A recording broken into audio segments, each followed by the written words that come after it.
I'm Bob Stiller, founder of Keurig Green Mountain Coffee and author of Better and Better, a book that tells the journey of our success. In 1971, I started Easy Wider with a friend of mine who had a concept of producing a wider paper.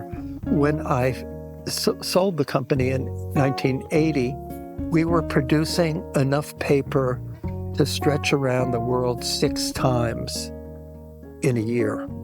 And this was for a product that basically was illegal at the time. But I didn't get along after many years with my partner. We ended up putting the company out to bid. A third party came in and bought the companies, which was a real surprise to me. I had envisioned that I would be, leading this company, and a little devastated. In hindsight, it's probably one of the best things that can happen. I looked for another company and started Green Mountain Coffee, which was much more impactful and successful, I think, than the paper business ever could have been.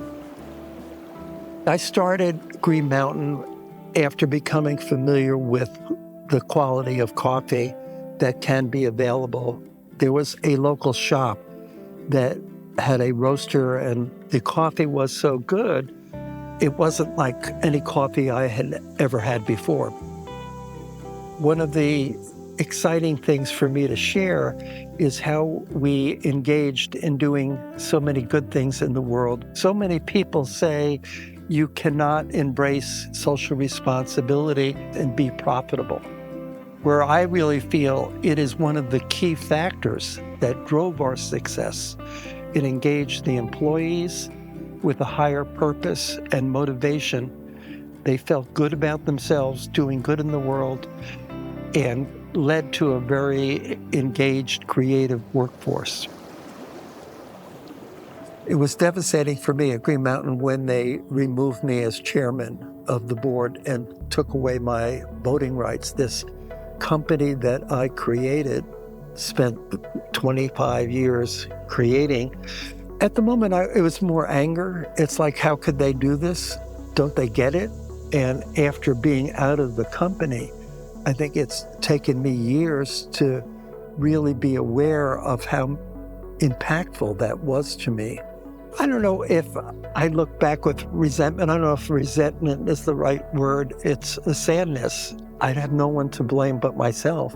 As far as skill development goes, if I had better communication skills and understanding, I would have done better. I can't say there was a turning point that was like turning the page of a book. I mean, it's a gradual acceptance and moving on. I've always been sort of a continuous improvement person.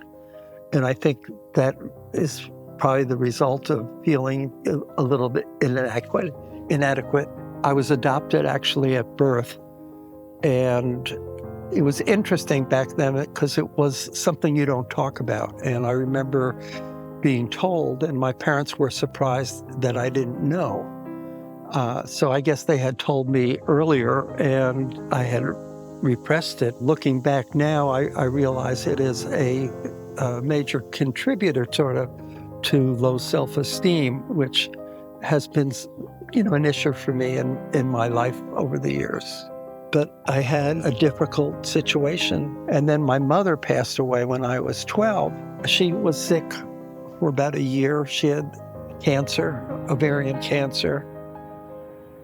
When I was in high school, after my mother died, I was very angry. I didn't really work and study much, probably drank a little more than I should at those times, and did other things to avoid dealing with some of those feelings. I flunked out of Syracuse, and looking back, my father remarried that year. And if you had told me at the time, these are related, I would say, that's so ridiculous. I'm just angry, where if you look back and, gee, you've had all these losses, your father's remarrying, I can see how that drives different behaviors. My mindfulness journey started with a Silva course. I took that in the early 70s.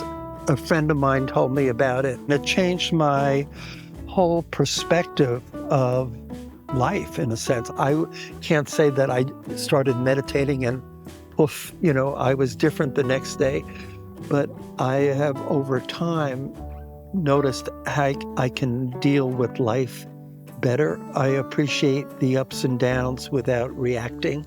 If I am reflecting maybe on why something's happening or what I'm doing, where did I get this pattern of dealing with things, I'll reflect to my childhood.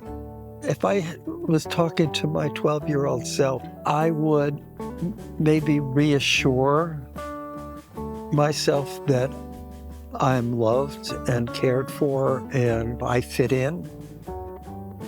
So I'm much more relaxed today, and I think those skills have come through meditation.